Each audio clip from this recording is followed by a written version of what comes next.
My name's Tom Griffin, and I'm the chief here at the Peabody Police Department. How has COVID-19 affected yourself and the rest of the department? It's really had a tremendous impact on everybody, I think, across the world. Here in Peabody, the personal effect that it's had on people caused a lot of people to be anxious. It's caused a lot of people to be nervous. We're trying to work with them and help people get through it the best we can as a police department. Probably about 7 weeks ago, we started changing our procedures and our policies in terms of how we interact here at the department. A lot of the staff that could work from home, the civilian staff that we have here, did actually start doing their work from home. That was through the city, through Mayor Betancourt's leadership. And internally with the police work, simple things that you know about police work, like roll call. Everybody knows what roll call is, but we don't do roll call like we used to anymore, because you can't have 8 or 10 officers in the same room for a period of time. That puts everybody at too much risk. So now we do it either outside on a nice day like today, or we'll do it in a huge garage where everybody can maintain their 6 feet, keep themselves as healthy as possible. Because if we were to have an officer come down with COVID, we'd have to be concerned about the rest of the people on that shift. The impact that could have on this police department could be pretty troubling. I mean, there are some police departments across the state that have lost 15 or 20 guys at periods of times, some that are similar sizes to us, and that would be really problematic for us in terms of staffing. But fortunately, nobody on the department at this point has contracted it, so we've been doing really well with that, and I think we're blessed in that respect. They're taking it very seriously right from the beginning. They come in, they get their equipment, they get in their cruisers, and they go out to the areas, they patrol the areas. We've changed the way that we kind of respond to calls, in that previously we'd come to your house, we'd knock on your door and go inside and talk to you. If possible, now we'll have you come outside and we'll talk either on the front steps or in the driveway, just so that everybody can maintain that 6 foot social distance. So if people see that, I don't want them to be offended or think that we're being standoffish. It's just a recommended procedure that we have with law enforcement now to try and minimize the opportunity for any of us to either expose other people or become exposed ourselves. The officers now have all been issued N95 masks, goggles, and if there is a situation where they have to engage with somebody, we still have laws we have to enforce, and people are still getting arrested, but we're taking steps to try and minimize any potential exposure, either to the person we arrest or from the person we arrest. Sorry, I had myself on mute there for a sec. Okay. Has the role of law enforcement changed at all over the past couple months, or is it more just how you're interacting with each other in the public? A little of both. I mean, the way we interact is obviously something we needed to change. With most people staying at home, there's less people out in the community, so we're certainly not seeing as much traffic. We're not interacting with people on traffic stops as we used to.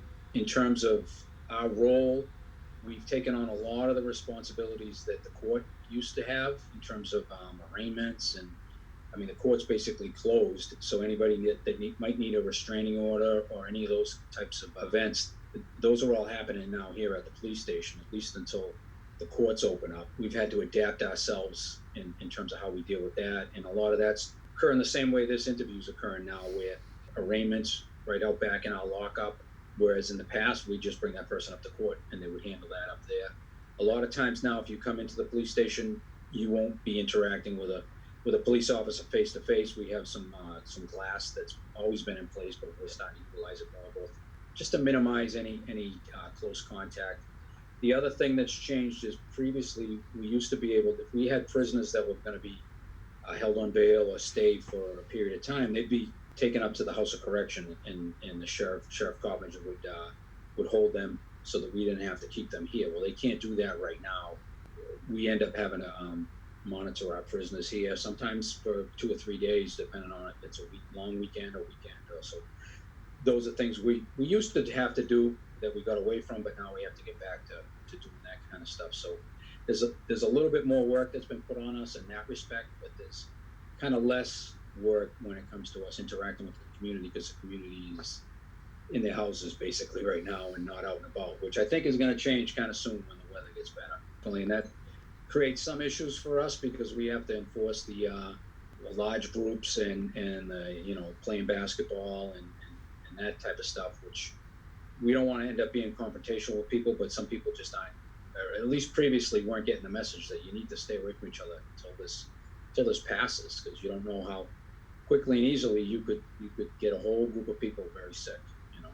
My recommendations would be to listen to what Sharon Cameron has to say. She's been phenomenal throughout this whole thing. She's been way ahead of it. She's been giving us advice in terms of anytime we have a question about one of our employees that might have a situation. Fortunately, we haven't had anything very serious, but she's very knowledgeable and in tune with what's going on. And, we work pretty closely with them as it comes to enforcing some of these orders. It's really their purview, but we're there to assist them and help them. And if the opinion is that, we need to close the playgrounds, we need to close off the basketball courts, or particular businesses need to be closed, then that's, we're in support of that, and we're in support of what they have going on.